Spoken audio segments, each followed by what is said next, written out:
It was a golden buzzer kind of a night. But let me tell you how this happened. When we get on the airplane from Bangkok, Thailand to Lahore, Pakistan, and somehow God always seems to put us on the starboard side of the plane for some reason. Well, I know why. Because when you're about 20 minutes out of Lahore and about 10 o'clock at night, it's dark, pitch dark, and you look out the window, you can see New Delhi, India. And it's a sea of lights, like miles and miles of lights. Probably every light down there, every little twinkle represents a family, a dozen families. To me, I just have to say, God, how is it that we're doing this again? Yeah, making disciples, making people who can lead others. There was a time when looking at a tremendous need, an overwhelming need, would inspire people to get engaged with the Great Commission. You know, the picture of the skinny little kid, and yeah, I want to support that orphan monthly. But I don't know about your news feed, but mine is just so inundated by things. Terry and I noticed when we came to Thailand nearly 40 years ago now, the story was just a simple obedience. Jesus said, go, so let's go.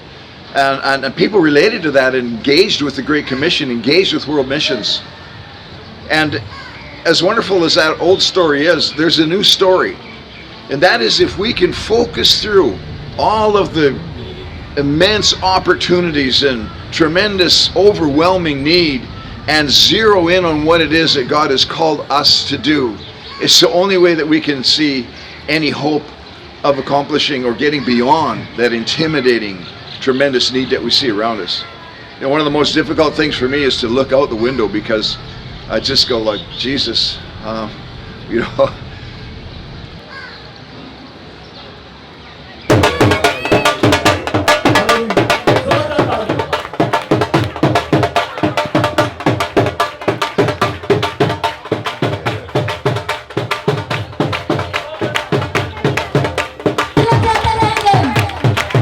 Well, let me show you this.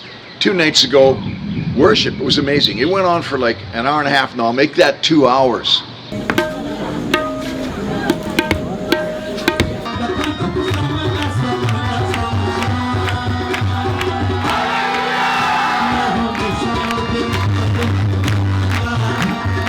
So different from what you and I are probably used to, and yet so powerful and so relevant for the lives of people. People just absolutely enjoyed it and were so engaged.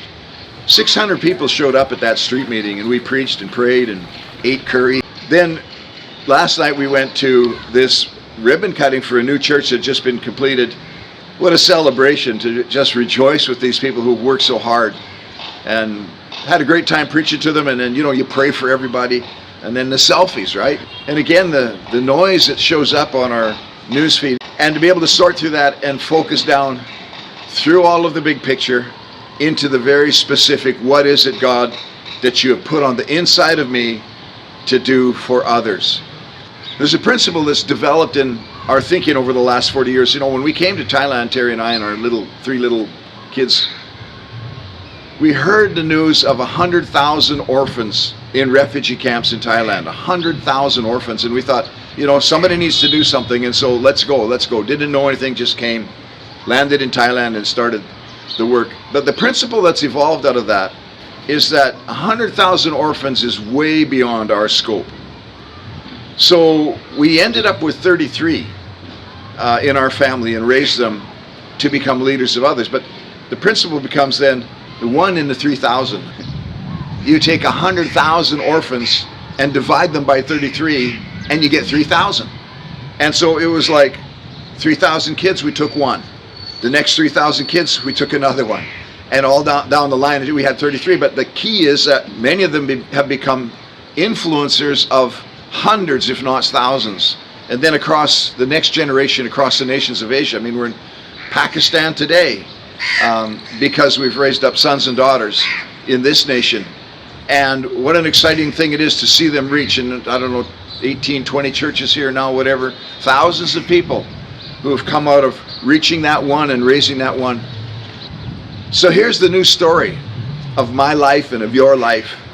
And that is that God has put something on the inside of us, and with all of the noise, all of the big picture, all the amazing opportunities. Who is the one in the 3,000 that he wants us to make a disciple of today, so that that one can reach through the next generations? And the next thing you know, you've got 100,000 that are being shepherded.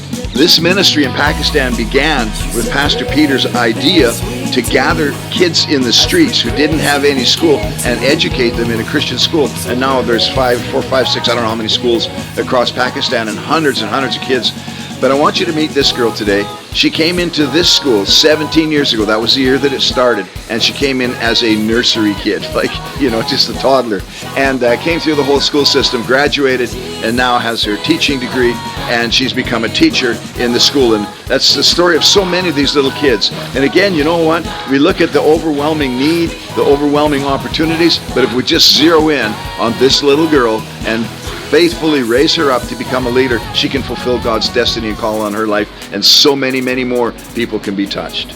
So I want to wish your calling well from Pakistan today, that God has put something indeed on the inside of you that is very significant, that the world really needs. And my goal and my prayer for you today is to see us focus down, right in, zoom right in, put the blinders on, in the sense, all the peripheral things out of the way, so that we can see exactly what that thing is that God has put on the inside of our heart, the thing that we're passionate about, and then not let anything stop us or hinder us from doing that. And sometimes it does take, we need to look at the need and say, God, I've got to do something. Or we need to look at the obedience that Jesus said go, and you just say, God, you said go, I've got to go. But here's the deal, it comes right down to what God has put on the inside of us that impassions us, gets us going, man. I'll tell you what, I'm so excited to spend time with these amazing leaders all across the nation of Pakistan. And we're coming up to our summit, 2019 Pakistan Summit, and we're going up into the mountains. We'll be there with about 90 leaders, church leaders, just to impart, spend time and build and see where we can go into the next decade. Really, 2020 is coming up, and we're looking at a decade vision and a decade purpose and a decade of expansion and growing through the generations. That we indeed, 100,000, that's nothing.